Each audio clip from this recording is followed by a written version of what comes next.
Buongiorno, buonasera, benvenuti amici. Welcome my friends. My name is Vincenzo and my channel is Fountain Pen Therapy. Yes folks, welcome once again. Sunday morning I'm publishing this video. It's the weekly recap, of course. And let me tell you a little bit about my week. Wow, let me tell you, a lot of work, but very productive. I had a long trial this week, so I was looking forward to these fountain pen moments where you kind of let the stress or leave it behind and just do something else. And of course, this hobby for me is real therapy, and there lies the title of this channel. Having said that, let me give you just a bird's eye view. So as you know, I'm a commercial litigation lawyer, and we had a court trial this week.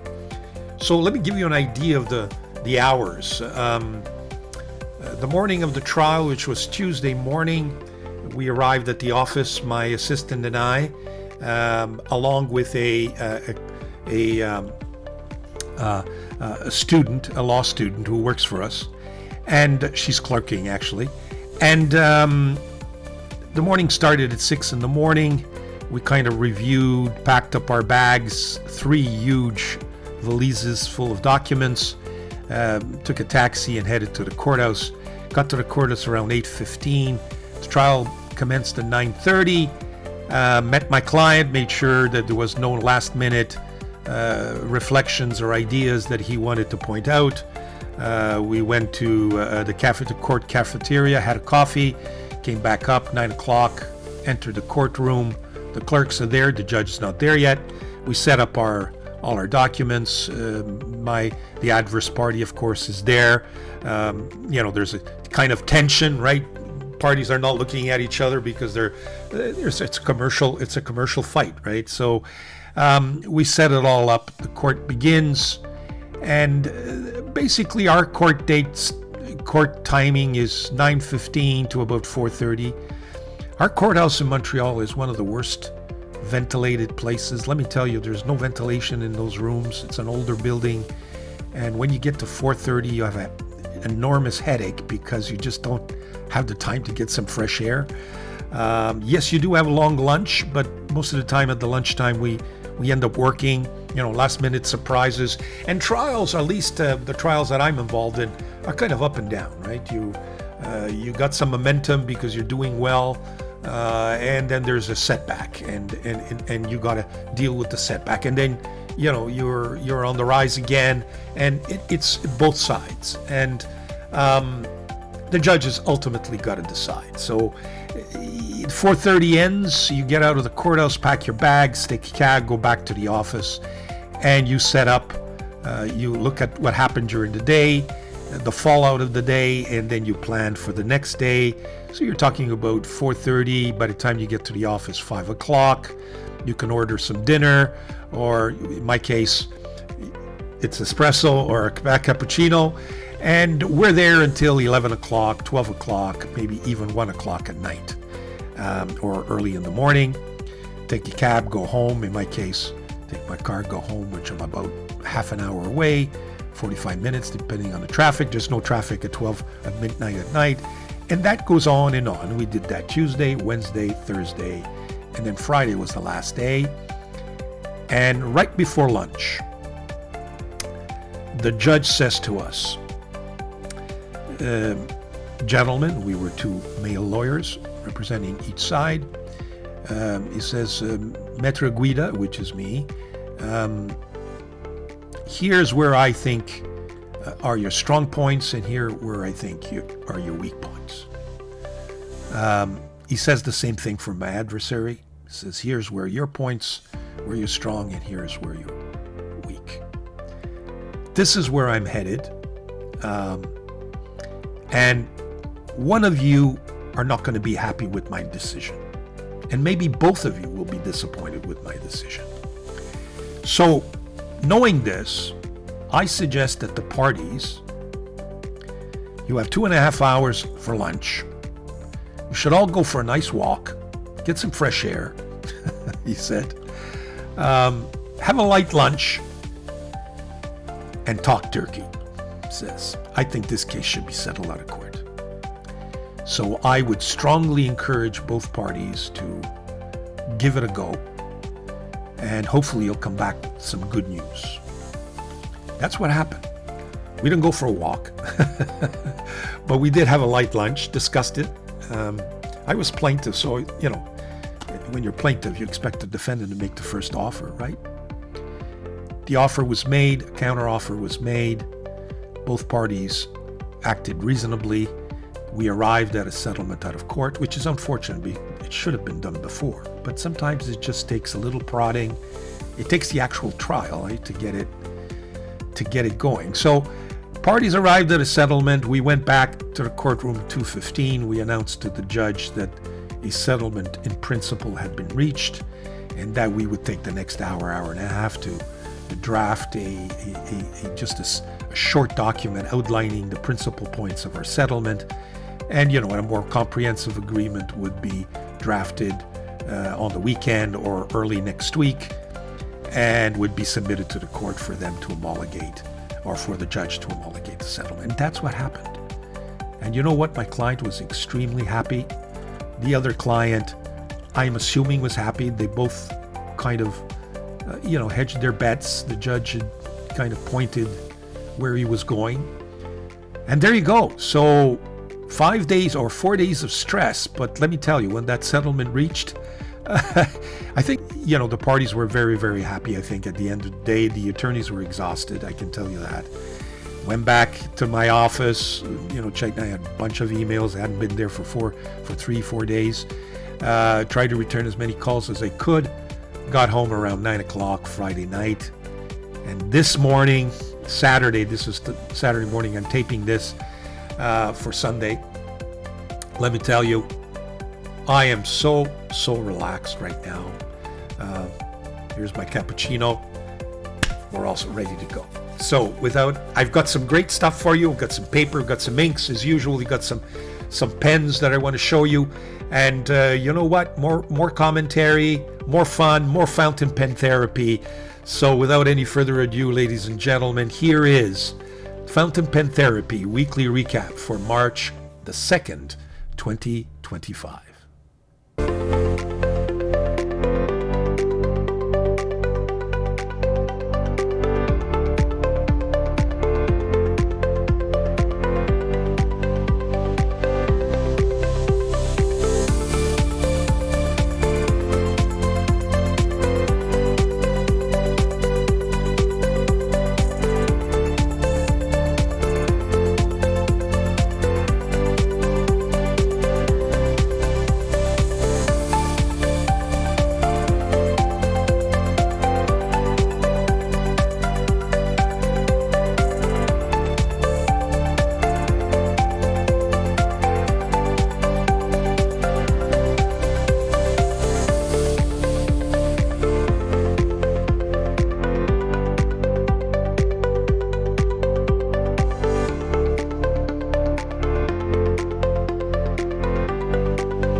Okay, so we're back for the first segment of this recap, and that's what's out there in the market. Very slow, folks. In my opinion, there's nothing new. Very, very, I guess these are slow months. We're in the month of March, though. You expect that to be in January, February. Chinese pen market, there's nothing of any interest for me in any event. If you guys have seen anything, please let me know, and I'll be the first one to jump. I'm really looking forward to some of these pens that Shanghai Knife Dude announced, but nothing seems to be popping up. In terms of I usually check Goulet pens, Gold Spot, Atlas, Pen Chalet, Stilo e Stile, Giardino Italiano, Italian pens, Casa Stilografica, Novelli. Those are amongst the sites. Bleskit Canada. Those are the sites that I take a look at. And Peyton Street, sorry. And you know what? I didn't see anything, that blew me away. I'm going to put up on the screen here Peyton Street pens. As usual, it has some pens. There may be some stuff there that may interest you, some vintage and some more modern. But take a look at this. This is a bunch of Lotus pens. It's an Indian pen manufacturer offerings. They make great pens. They're just a little notch higher than Ranga, in my opinion. Quality pens, quality materials, and you see a bunch of offerings there, and they're all in Peyton Street pens. So if you're especially into ebonite, that may be something that might interest you. The next thing I wanted to point out was Stilo e Stile. Now, on the Stilo e Stile site, I saw 3 notebook offerings that I think are of interest, and I'm going to order all 3 so that we can do some reviews and take a look at those papers. Of course, as you know, one of my interests is to keep you informed of all kinds of paper and notebooks. These 3 are new products that I don't have, and they're the Monokaki notebook. Here is a picture of that. It looks interesting. I think you can find the same thing on Amazon as well. Amazon a little more expensive, but Stilo Stile is in Italy. By the time it gets to you with customs duties, transport, it may end up costing the same price that you see on Amazon. But I would invite you to just Google or do a search for that notebook. And for all of these 3, in fact, that I'm going to be speaking to you about, I think you'll find them on Amazon. At least I saw them on Amazon Canada, and I would suspect they're in Amazon US as well. The second one is this Grafilo notebook. I think, a Grafilo notebook that looks a little bit different.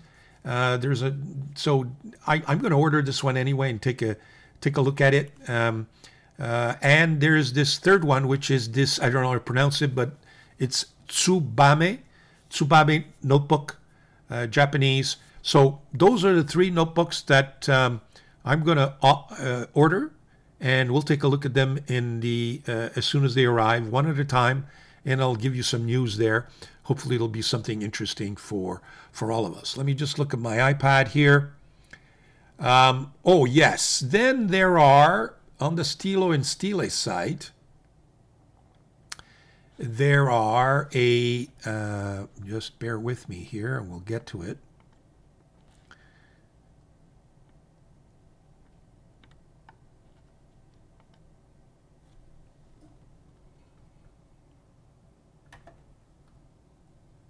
Okay, here we are. I just want to remind you, I just took one pen, for example. This is the Delta DV midsize beautiful pen. First thing I want you to notice is that it's got a great price at 144 euros, so roughly $150 US. That would run roughly 210 Canadian. You can get a very nice pen. Now, again, I've been complaining about a lot of the pen manufacturers, just, boring yo-wo nibs. But what's interesting about, including Delta, and they're one of my favorites, but it is what it is. You can get this Flex Fine to give you a little bit of a fun nib. But what's interesting about Stilo and Stile is that for a premium, there is a premium that you have to pay. You can get some grinds here. So, for example, you can get your big grind by CY, Jose Munerera, Joshua Lax, Matthew Chen, Mark Bacchus. They offer all kinds of different grinds and interesting products there. Yes, it's at a premium, but you can get yourself a pen at $150 instead of having a boring yo-wo nib. They all have them. It's all yo-wo. And as you know, I'm just not. Yes, some pen manufacturers tune their pens differently. There's some branding. Montegrappa will have, just a fine tuning. Diplomat is one of those. Esterbrook as well. But at the end of the day, they're boring yo-wo nibs. But I think with these grinds, you can make these pens very interesting. So I wanted to point that out to you in case you were interested. I know I mentioned it in the past, but for those of you who didn't see that, there you have it. So that could be an interesting alternative. What else have I got for you? Well, I believe in the last episode, I discussed with you that I was looking to purchase a Aurora. And again, why Aurora? One, it's Italian. But more importantly, I think it's because they make their own nibs. They have the Aurora nibs are very nice nibs. And I was looking to purchase the Talentum. And then my French friend at Fontaine des Plumes did a review, and actually he had sent me a comment or an email saying, "Hey, stay tuned. By the way, I know you're interested in Talentum. I'm going to be doing a review of one of my Talentum pens, so stay tuned for that." And here is the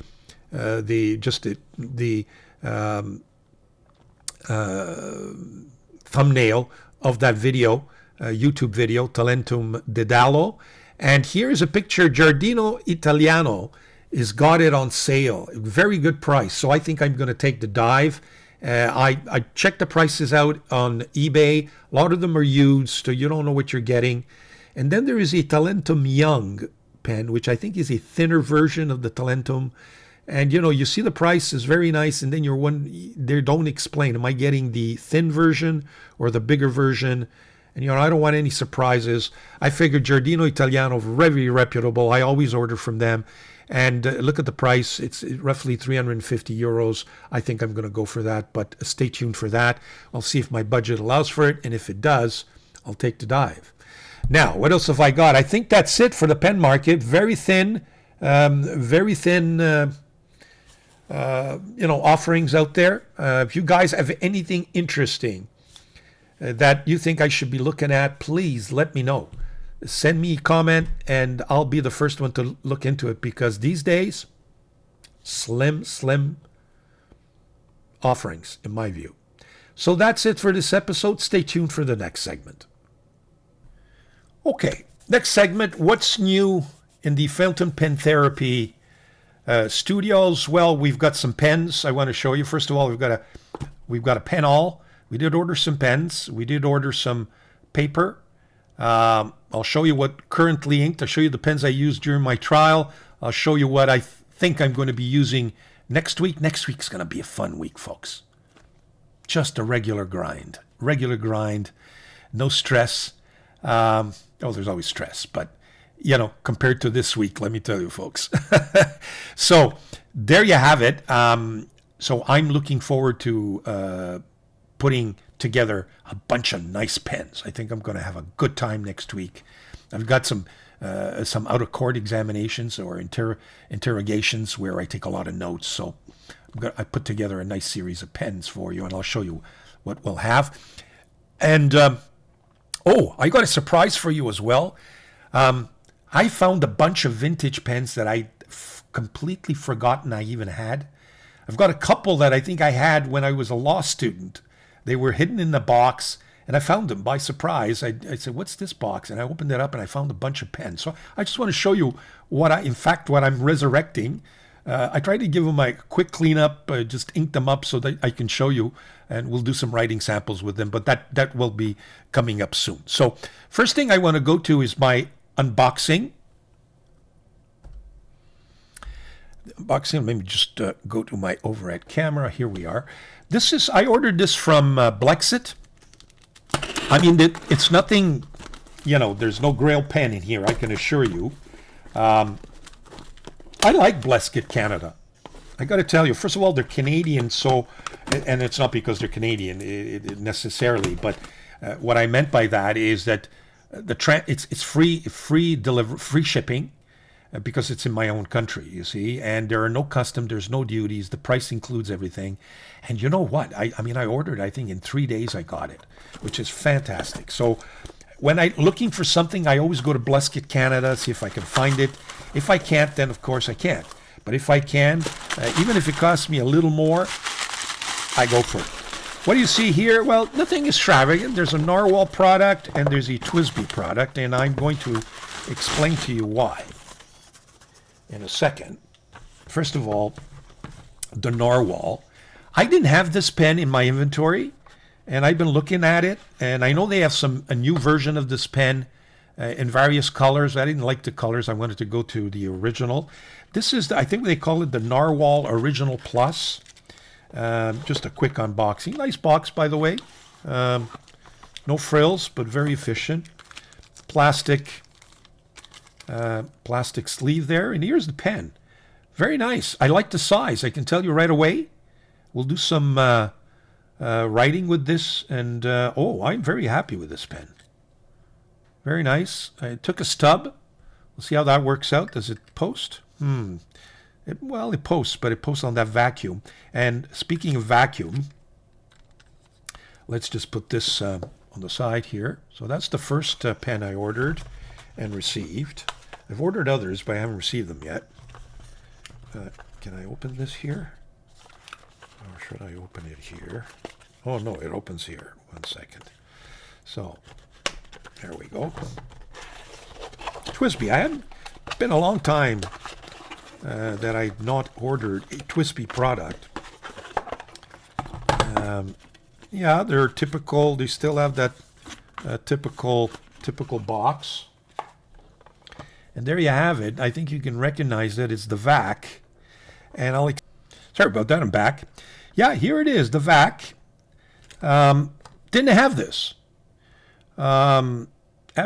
Almost every other product that TWSBI makes, but I didn't have one of these. So again, I'm very, very impressed by the weight and the quality that, at least, at first sight, you can see in this pen. Very, very nice. I'm very happy with these two purchases. And I got to tell you why I've added these. I think I mentioned it last week. I'm going to be doing a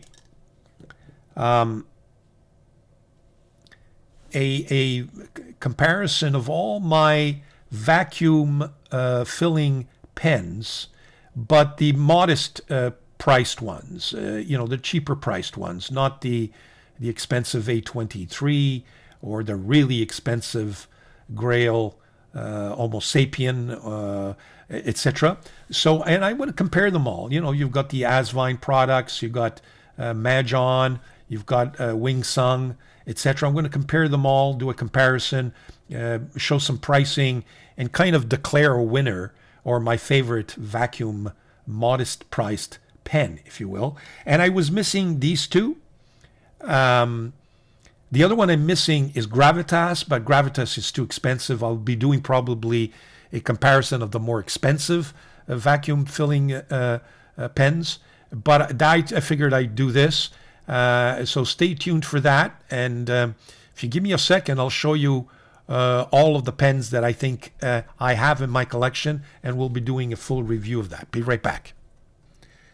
Okay, so we're back, and here are the stars of that future video.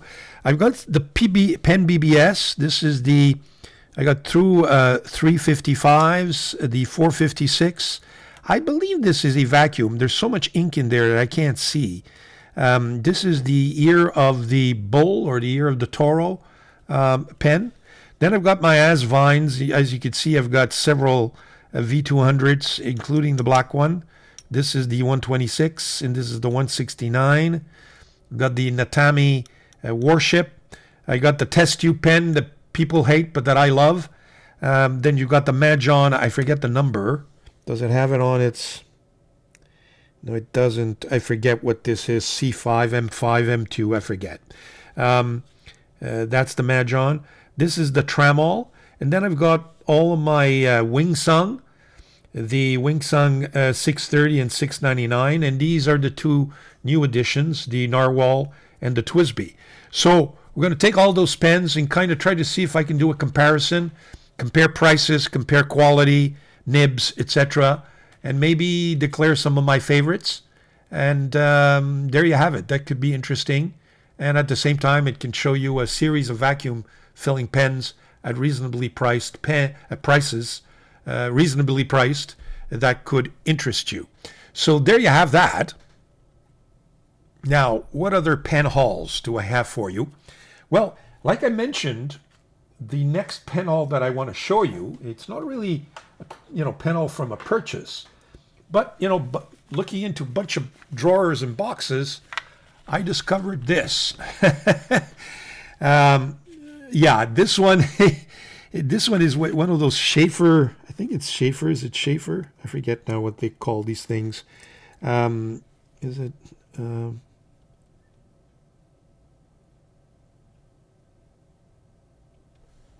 Just bear with me here. I'm trying to read.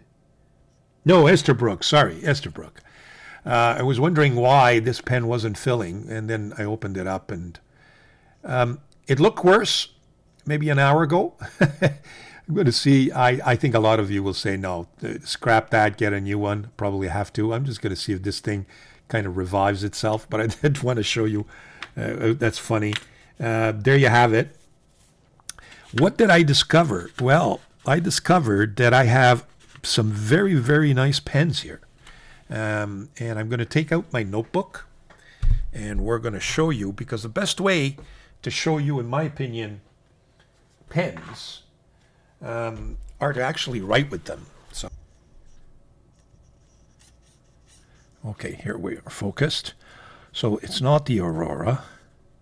It's kind of a Parker vintage. I don't know which one it is, frankly. But beautiful. Just writes so smoothly and very wet. All of these pens are kind of, I think they're cartridge converters. I don't know if I can get a converter for this. I'd have to do some more research, but I found these pens last night, and didn't have the time to do any in-depth searches, etc. But all to say, isn't that a beautiful pen? And I just stumbled on it. Didn't know I even had it. So, yeah, here it goes. So that's the Parker. Is it a snap? Yeah, it's a snap. Okay, next, what do I have? These three pens, let me just, okay.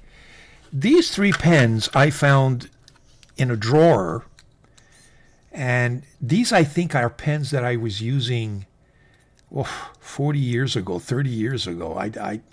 I believe that these are some of the pens I bought when I started in a law firm. I have the, this is the, I think they call it the Schaefer Targa. Just a beautiful pen, got to tell you. Very, very nice.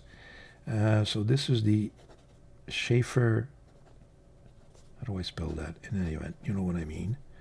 Targa. Very smooth. I think that's a gold nib there. So glad I found it. I mean, a little bit on the thinnish side, but you know, if you have a, and I'll show you in a second, kind of a this sleeve in a notebook, usually don't take any other pens that are thick. Fits really nicely. So if you just, you know, quick, take the notebook, go outside, have a pen that fits, that does that very, very nicely. The next one is this this Diplomat. I don't know Diplomat what. I really don't know. Again, I didn't take the time to research it, but it says Diplomat. Last time I tried this thing earlier today, really wrote really nice. So this is a Diplomat. I think it's a steel nib, but just so smooth and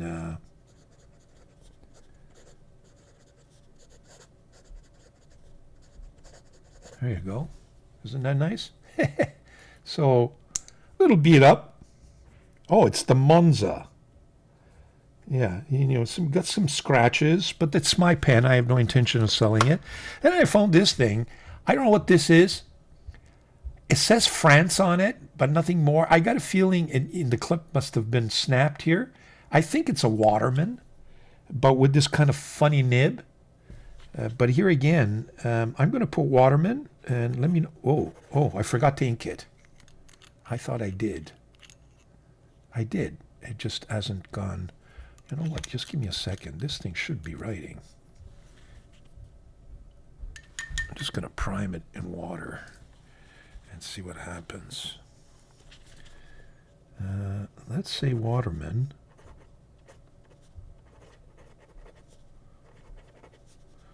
And I'm going to say vintage because I've never seen a modern pen look like this.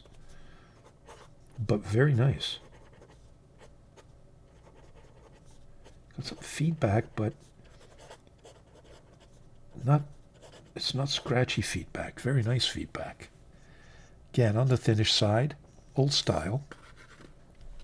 Okay, so those are the pens that I think I had many, many, many years ago. Now, what else do I have?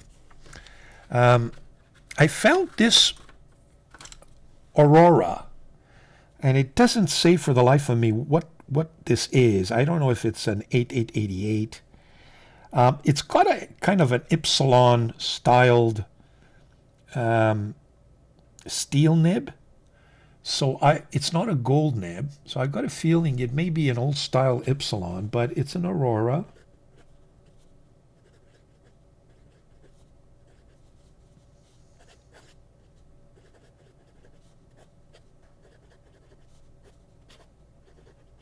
And I think this pen was picked up as part of a lot on Katowiki auctions that included the following pens that I'm going to show you in a second. I have these two.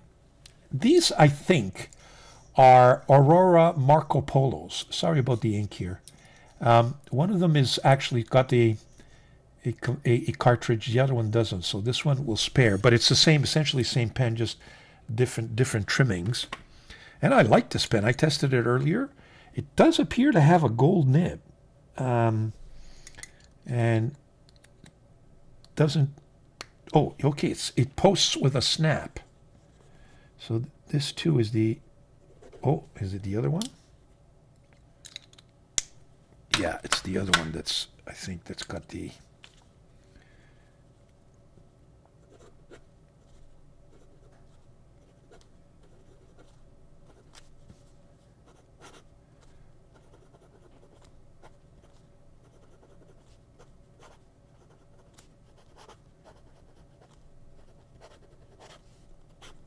very nice. Again, thinnish side, fits nicely in this kind of a situation. Glad I have it. Then I got this thing. This is a Schaefer Fort Madison, made in USA. It's a white dot there. It's a vacuum filler with kind of this funny looking, what looks like a fude nib or a bent nib, one of the two. So this is a, let me just post that because it is a small pen.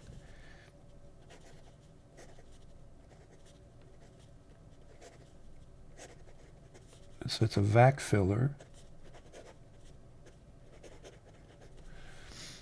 Not the greatest writing pen, I gotta tell you. So that nib may be actually damaged. I don't think it was meant to be a fude nib, frankly.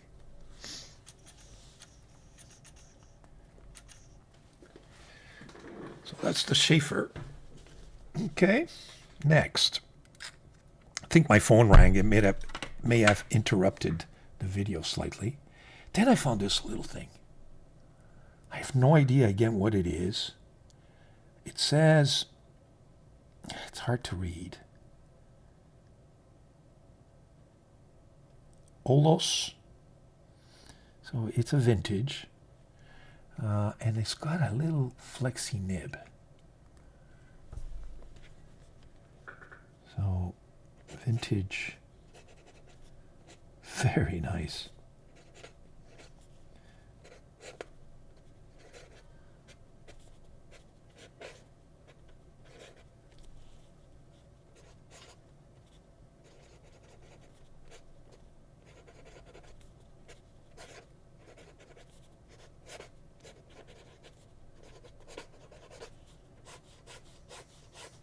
Very, very nice. Glad I have it. What else have we got? Montegrappa. Not sure what it is. It says Montegrappa on it, but I'm not sure what the model is, but it's an old vintage model. It's kind of on the thinnish side. I think it has a nice gold nib. And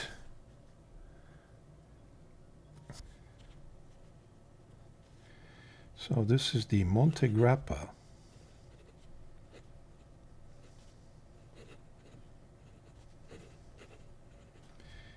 Vintage.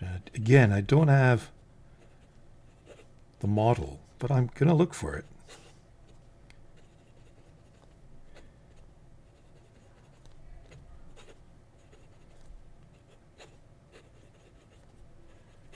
Very nice. Writes very nicely. Does it fit in here? Yes, well, sort of. Sort of. But again, you know what I'm saying. Then this other kind of a vintage looking, it's an Omega Supernova. I believe this is a eyedropper.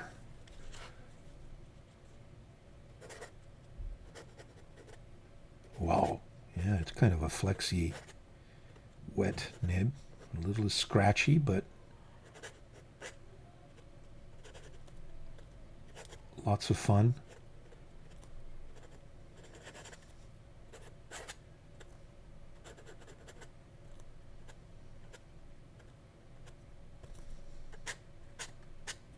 Get us praise there.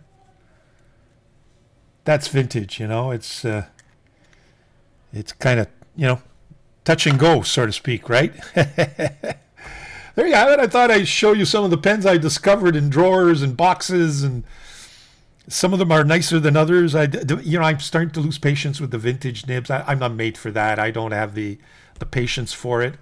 They're a little messy. You get your hands full of ink. They never really fill up, and then they dry up on you.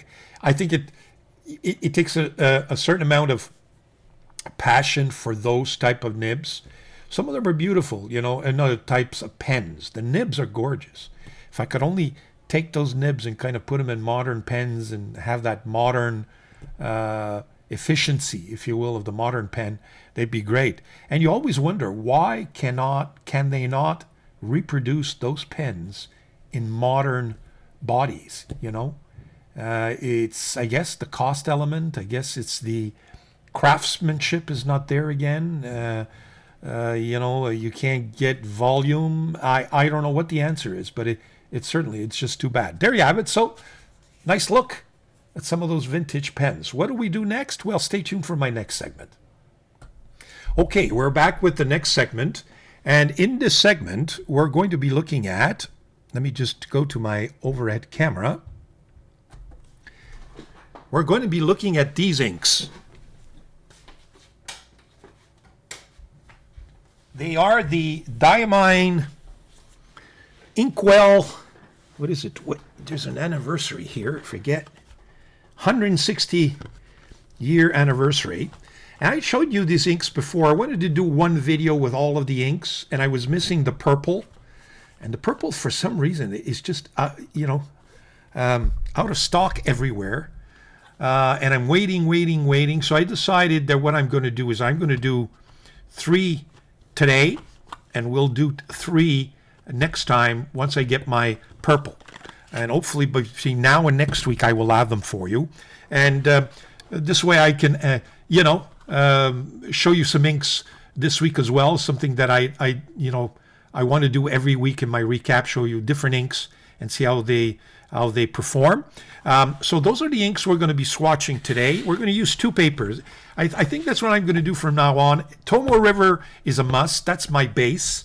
I know some people have asked me and suggested other paper. Look, trust me, I've seen all the papers. For me, it's Tomoe River. I don't care what it costs. Price is not an issue for me. I've stocked up on the original Tomoe River. So for me, it's always the base. And I want to convince everybody that that's the paper to go with. So today, rather than, we've used different types of paper, and today we're going to compare it to this Nimousin paper, Marrowman, and we'll see how this paper reacts. It's a very coated, smooth paper, extremely fountain pen friendly, but because it's so coated, it's never been one of my favorites. Okay, so those are the paper. As to the pens, yeah, the pen we're going to be using are these. We will be inking the candle side, which is the green ink. Ink this pen. Beautiful, beautiful, number 8 size nib. The blue, which is called Port of Call, is going to be in the TWSBI vac. And the rosewood is going to go into this Narwhal vacuum filler, or Original Plus. So we're all set. My fingers are all inked up already, and I even started. It just never fails. I can never have a, just a smooth, no messy sort of swatching. It's part of the game. A sip of my espresso. Okay, so let's get going here. We're going to be putting a little cloth here to dry things up. We'll start with the canal side, green, what looks like a green ink. First on the Toma River. Wow, that's a really dark ink. And we'll put some on the Nemesis as well. Here we go. Wash that down. So the green one is in this one. So this is the Dieman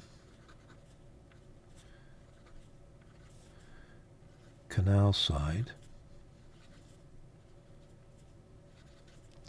And it's the 160th anniversary.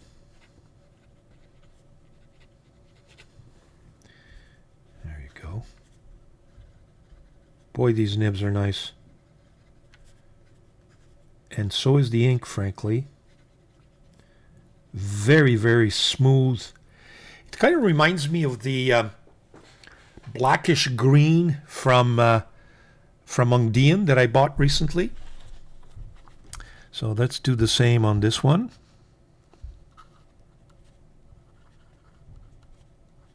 Feel the difference right away, eh? First of all, it doesn't come down or on the paper as wet. It is kind of a coated paper anniversary sensation or experience, if you will.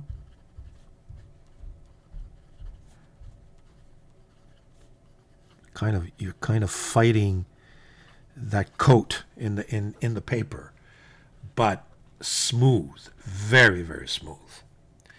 Okay, so that's the green. Beautiful bottles, by the way. Lots of ink in there. That's going to last quite a bit. Next one, we'll do the blue one, which is the Port of Call. Okay, Port of Call.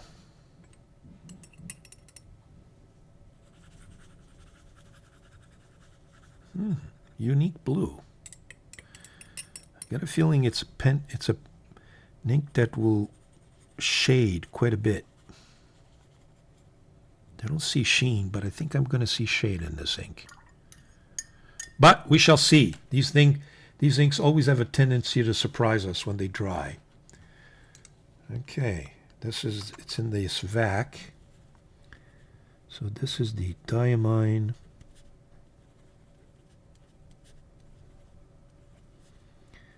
Port of Call.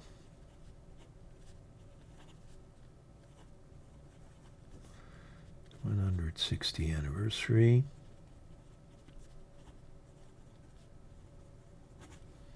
And just to do a little more writing, this has a stub, fairly smooth, but not as thick as the stub that's on my Eco.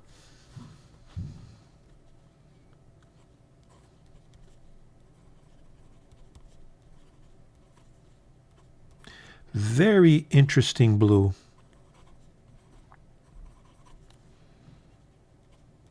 Really really nice, actually. And you know me, if you follow my channel, you know that recently I'm kind of obsessed with light blue inks. And this one is kind of a turquoise, but going on gray. There's a little bit grayish tint into it. So it gives it a really nice, unique blue. It's actually a little darker than what the camera is making it out to be. But we shall see how the whole thing dries up on these two notebooks. So that's the blue. What's left? Okay, we're going to do the rosewood. Now, rosewood, I'm guessing that it's going to be a brown, but yeah, it's going to be a brown. Oh, that's a nice brown. Very nice brown. So far, anyway.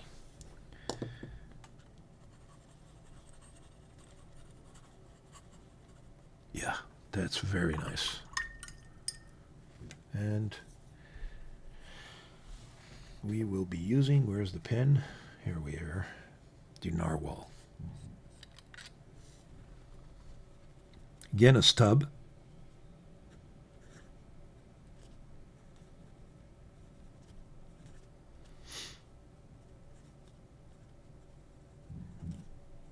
Smooth stub.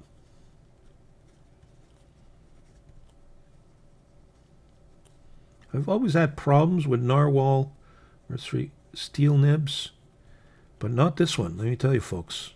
Nice right out of the box.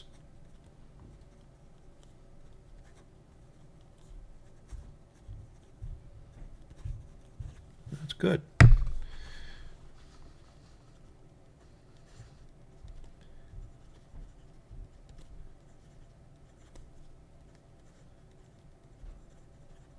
Yeah, you see it goes on a little bit drier. It almost kind of has difficulty penetrating the paper.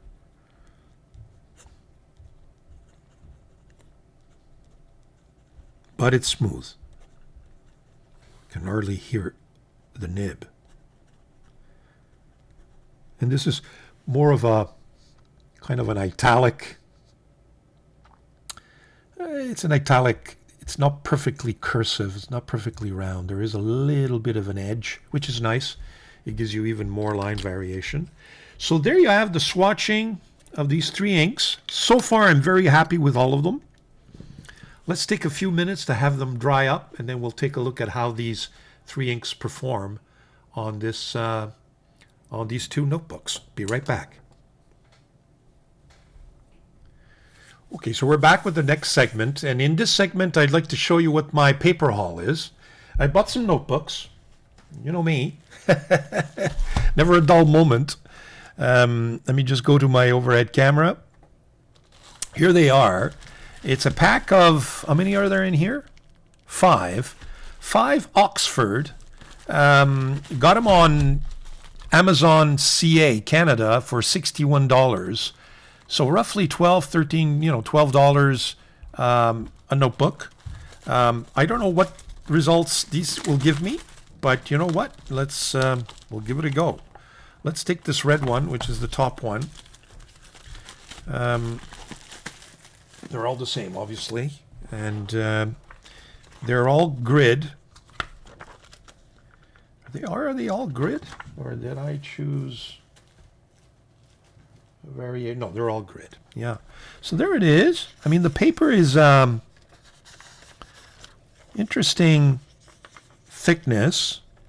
You know what? We should have kept those inks just to see what those inks kind of, how they look like on this paper. 1 second. Let me just get them out again.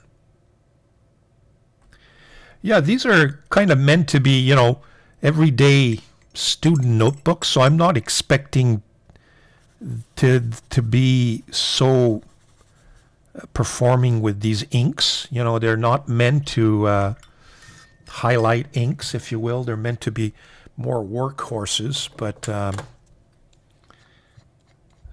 let's do some writing here again. We'll repeat the same.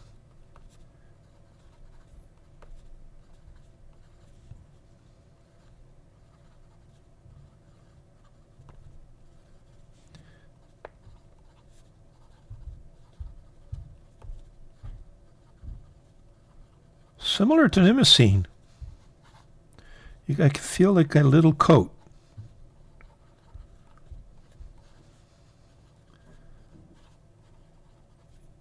And it's almost as if the ink is having a hard time penetrating that paper. But no real feathering, which is nice. We'll see what it looks like on the other side in a minute. But I got to tell you, so far so good. Do you see how that ink has kind of a hard time penetrating? I don't know if you got that, but let me just close that up because with my luck I'll spill everything. And that was in the vac, so we'll pull out our vac again.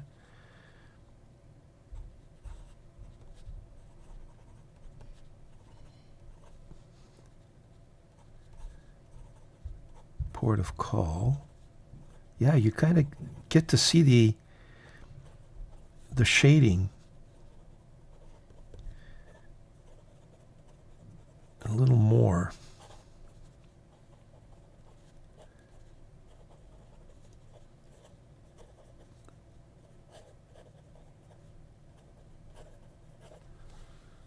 Very nice. Not bad, let me tell you. For $10. Well, let's not speak too soon. We'll see what it looks like on the other side in a second.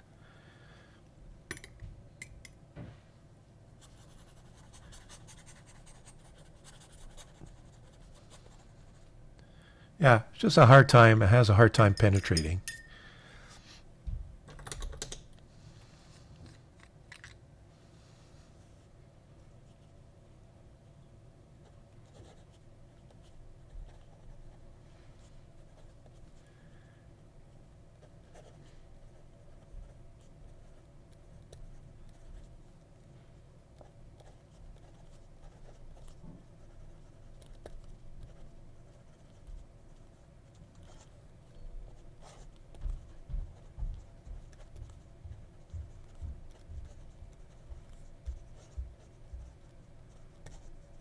There you have it.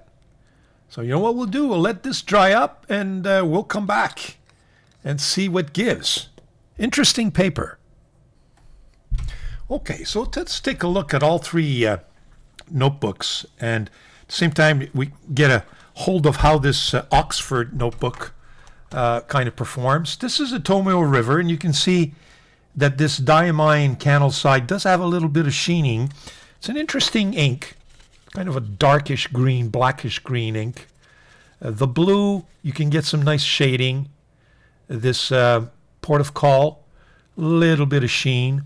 And the rosewood is indeed rose. It starts out really nice dark brown, but does have a pinkish hue in it. So that's the rosewood. As we can see in the Nimacine, I like the way the Nimacine is actually giving me even better sheen than that Tomoe River. Look at this. Blue is a little bit darker, and the brown is a little more brown on the Nimacine, a little more pinkish on the Tomoe River. As to be expected on this Oxford paper, I mean, this is not meant to show off your inks at all. And as you could see, there's hardly any sheen on that Dieman candle side. The blue is pretty well straight blue, but the brown, again, gives me a lot more brown than it does rose. In terms on the other side of this notebook, just so it went out, it's pretty fountain pen friendly. As you could see, the writing, there's no ghosting, very little ghosting. There's no penetration. Yes, there is on the, of course, on the swatching, but you know, we don't write with such intensity, so that's fine.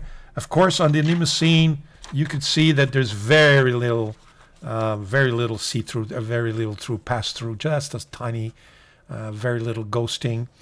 In terms of closer in, as you can see, there's very, very little, there's no, I should say, there's no feathering whatsoever. The Nimacine is a strong paper, I would say to you. I don't like it because it's a little bit slippery, as I mentioned, just like Clairefontaine. Even some of the bank paper sometimes. This one here You could see kind of choppiness on this line. Can you see that? Where you could see some chop. It's as if the ink doesn't quite penetrate. You can see that even here. But that's, I guess, the nature of this paper. You could see it here on the R, kind of choppiness, you know. Whereas if the therapy as well, it's like there's some spots on the paper where the ink just simply doesn't penetrate. But otherwise, pretty fountain pen friendly. I would say to you, for office purposes, quick notes, nothing fancy. Hardcover, it's spiral, nice pages, lots of pages, and you're talking $10. So if you want a very economical sort of notebook, well, you got it here for sure.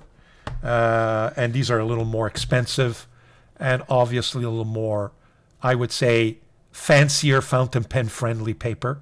But there you have it, folks. I hope that's a nice comparison for you. So we'll be right back with the next segment. Okay, in this next segment, I'd like to show you the pens that were currently inked for this week. And these are the pens I use in my court trials. So I'll show you that, and then we'll kind of show you what I got planned for next week, a more relaxing week, or a more slightly normal scheduling, if you will. So let's go, without any further ado, to the overhead camera. This is the variation that I brought with me. I brought a big, thick red pen for taking some side notes. I had my go-to pens, which was, my go-to pens, I got to tell you, that I ended up using the most, is this 630. What a juicy, just an absolutely juicy pen. Along with this little rollerball that is just pleasing writing experience, folks.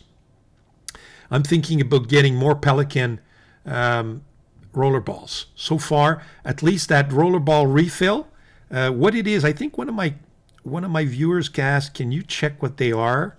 Let me see, what do I got?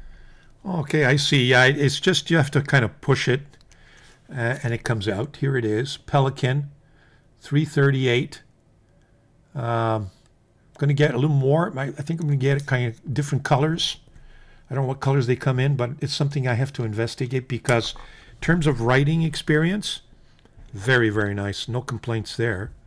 Let me just show you what I mean. Okay, now I've got that nicely. Caps really nicely. And in terms of the writing experience, I thought it was excellent. So this is the Pelican. Unlike many roller balls, this kind of writes like a fountain pen. What is it? I think it's M200, or maybe there's a different letter there because it's a roller ball. But I think it's the 200 size. I don't think it's 400. But I really enjoyed this. Very nice. So I'm going to look into, this has become now quickly my favorite roller ball. There's no drying issue there. I've had it for a while. And the other go-to pen that I used during the trial was this, and actually I ended up that in the A23, and I'll show that in a second. This is just a beautiful pen.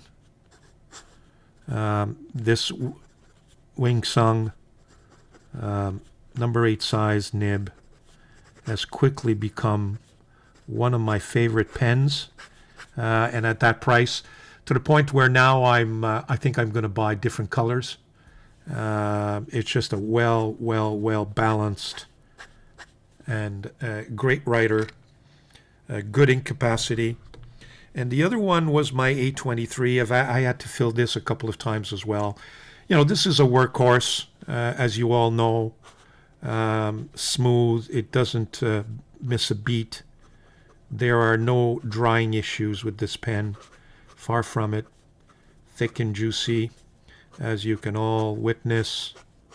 This is a go-to pen. If you need a go-to pen that will write each time and every time, well, there you have it. That's one of them. As far as the other pens, I really had no use for them, but it's nice to have them there with you. Kind of gives you that nice feeling that you're well equipped. But like I mentioned, I only ended up really using 3 main pens. So those are the currently inked for this week, or for last week. Let me show you what I have planned for next week.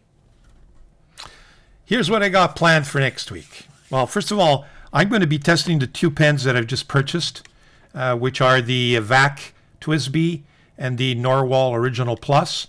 While I'm at it, we'll see how those nibs write and give it a go, a little more than just the little bit of writing I've done for this particular recap.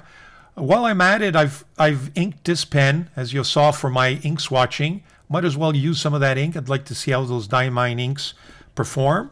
So you've seen the writing with those. I have here as well, for those of you who don't know, this is my Delta Napoli C. There's only one pen like this in the world, and I have it. One of one, specially made for me by Nino Marino of Delta, Mayora, and Nettuno. When I visited his factory, this was his gift. This will go down for me as one of my favorite pens. And beautiful gold medium nib.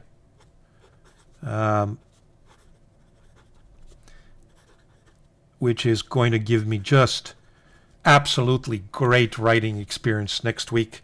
Like I mentioned, in a more relaxing work week for me that I have planned. I will also bring this Opera Master. I love this pen. I just haven't had the chance to really write with it. So this is the Visconti Opera Master. And bought this at the Atlas Experience sale. Very, very nice. So I want to give it a go. It's a fine nib, almost an extra fine nib, which is good for my Kabori or my Abanichi style notebook or agenda. This is my Pelican M1000. It's been a while since I inked and wrote with this Gusher M1000, but I think I'm going to have some fun with this one. Just a beautiful writing instrument. One of my favorite pens. So there you have it. And of course, we saw the TWSBI VAC filler. Very nice. With that 1.1 stub. Give me some line variation. Same thing with this Narwhal. And I can never spell it, but I'm going to spell it the old way. If that's what it was.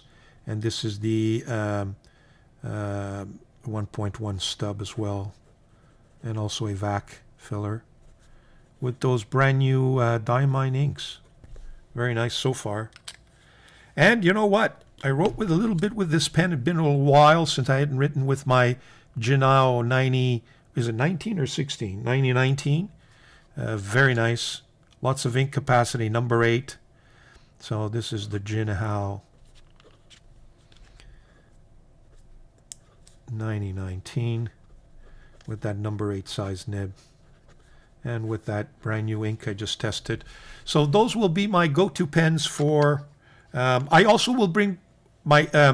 in fact, I'm going to convert this into my bigger case. And I've got some... a pencil that I will bring with me, a ballpoint, and also a roller ball, and it'll be that Pelican for sure. So those are the pens that are scheduled to accompany me for the week. Here we go. There you have it. Okay, for my last segment, before my conclusion, I'd like to look at some YouTube reviews. Unfortunately, I don't think there was anything exciting from on the YouTube that I thought I'd share with you. There's, I think it's a slow period, so people are reviewing older pens and some inks, but I didn't find anything, overly interesting. I'm sure there was, but not for me. Anyway, it's just my own personal, that's worthy of highlighting it. In terms of my own videos, you can check out my recap. Here's the thumbnail of my recap for last week, which has some interesting features as well. And here's my this weekly video, which was the shootout at the paper corral, where I compared the Tomoe River to several other, 7 other notebooks. And some of you asked, why didn't you include pricing? So what I thought I'd do is I share with you, and I'd give you some description, in the description, the various sites where you can, that you can check out to get some pricing. So let me just go to my internet where I can show you. Okay, so here we go. So first of all, the Tomoe River. Where do I buy my Tomoe River original paper? Well, I buy it on this site, Nanami Paper. These are the notebooks that you see me writing and swatching. Very often I do my, it's not even a notebook, it's a notepad. It's an A5, it's got 100 sheets, and look at this, folks, it goes for $9. So I've got about 10 of these. It's good for, I'm good for quite a bit. And on the same site, you can get different types of notebooks, and you can see that it gives you 7C's Writer, A5 Journal, which is the ones you see me journaling in, and that's original TRP, 6th edition, but look at the price, $62. Whereas the modern one, SS Crossfield Grid Journal, it'll specify new Tomoe River paper, and it's going for $28. So as you could see, there's quite a bit of difference. Here's the Writer. This is the Writer original paper, $62. Here's the Writer with the new paper, and it's only $28. So you could see the difference, but this is where I get my, I know I have guaranteed that I'm getting my old paper. That's one. Then I compared the Tomoe River to Yamamoto paper, and you can see here that you can look at, this is the bank paper, okay, you can buy in that kind of nice notebook style. Let me just see, is it up? Here, bank paper in that style as well. You can get Tomoe River Original, or you can get Tomoe River Sanson here. And if I keep going, you'll see one with Cosmo Air Light, if there's still some, because that's going quickly. Because as you may know, unless things have changed and I'm not aware, Cosmo Air Light has also kind of stopped production. So they're very difficult to find, if you can find any. But you could see they have all different types of notebook. This is Yamamoto Paper Ink store on Etsy. Next thing, we saw that one. Irrefull paper. I mean, you can find Irrefull paper on Amazon. So you can either, it's $24 for what is it, 100 pages, 96 pages, A5. Okay, you can get it in dot. You can get it in blank or in lined. So that's the notebook style. Or you can get Irrefull blank sheets, loose sheets, 100 at $13. And you can punch the holes and put them in kind of binders, A5 binders. So those are the Irrefull, and you can see the price is about $13 there. Then you have the Midori that I used. It's kind of a memo pad. This is the A4, but there's also A5. The A4 goes to 23, and I think the A5 is much cheaper as well. The Clairefontaine that I had is the Pupitre, which is $30 Canadian. That's the Clairefontaine that I tested. And then, of course, you have Rhodia paper of all kinds. Again, you can find that on Amazon. I think the notebook that I was using was, actually, I don't see it here, but it's this kind of style in A5, which is roughly $20. I think I had the horizontal rings as opposed to the vertical ones. But here it is.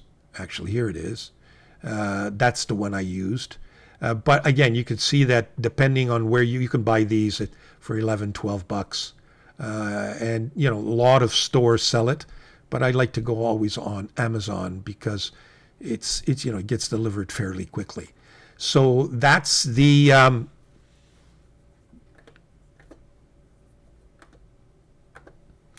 So those are the pricing. What I will do, as I promised some of my viewers, is I will put them all down in the description so that if you want a quick reference to check prices and different models, etc., of notepads, you will have them there. I should have done that in my main video, but I did not do that. I know the video is long, and it's meant to be digested in pieces, and use those timestamps, and that one video can kind of entertain you for like 3, if you will, because it's an hour plus. But hopefully it's a proper resource for you. Okay, so there you have it. Now, what else do I want to mention? Next week, I'm not sure what I'm going to publish next week, but I promised you that I would do a video on my Dieman pen collection. It's done. It's ready to be published. Will that be the one that goes on during the week? I will see. I've got the Cypress pen that I want to show you as well. There's going to be the Radius Settimo and the Stipula Lucens as well. And I'm going to work on, probably this weekend, that video comparing vac fills so that we can have some fun with reasonably priced vacuum fillers. There you go. Okay. So there you have it for this week, folks. Hopefully that was enjoyable. It's a little slow, but I'm sure things are going to pick up, and somebody's going to suggest to me perhaps a nice, beautiful pen or some beautiful paper or some good inks for me to take a look at that are new. If so, I think a Pelikan Edelstein may have come out with a new ink. It's kind of an orange, reddish ink, if I'm not mistaken. Maybe I will get that. We'll review that. It's not my favorite color because it just doesn't write properly on paper. But maybe this ink will surprise us. So I'm going to take a look at that. And then, of course, I've got my other 3 Dieman 106th anniversary inks that we will be reviewing as well next week. But again, folks, anything you have that you think is worthy of mention, that you would like me to review, or that you recommend that I purchase, knowing my tastes, please feel free to recommend. I recommend, you can recommend. Do I want you to buy? Not necessarily, and you may not want me to buy necessarily, but if we can share information, there you go. The community is strong. It's fountain pen therapy for all of us. Take care. Have a great week. Ciao.